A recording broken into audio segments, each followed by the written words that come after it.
এক সময় ছিল এক সবুজে ভরা শান্ত জঙ্গল। সেই জঙ্গলে পাখিরা গান গাইত, নদী ফিসফিস করে কথা বলত, আর বাতাসে ভাসত বনের মিষ্টি গন্ধ। জঙ্গলের ধারে থাকত এক গরিব কিন্তু সৎ ছেলে, তার নাম ছিল বল্টু। প্রতিদিন সে কাঠ কুড়াত, বনে ঘুরে বেড়াত, আর প্রকৃতিকে খুব ভালোবাসত।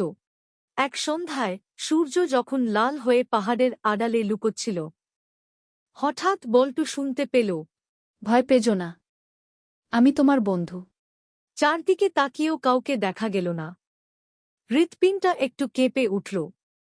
তখন ঝোপের আড়াল থেকে বেরিয়ে এলো এক সুন্দর সোনালি চোখের হরিণ। হরিণটি ধীরে এগিয়ে এসে আবার বলল, আমি কথা বলতে পারি। বহুদিন ধরে একজন ভালো মানুষের অপেক্ষায় ছিলাম। বল্টু বিস্ময়ে তাকিয়ে রইল। সে বুঝতেই পারছিল না স্বপ্ন দেখছে না জাগ্রত সত্য। হরিণটি মৃদু হাসল আর বলল, যদি আমার কথা শোনো তবে তোমার জীবন বদলে যাবে। কিন্তু তার আগে এক শর্ত আছে। বাতাস থমকে গেল। জঙ্গল যেন নিঃশ্বাস ধরে রইল।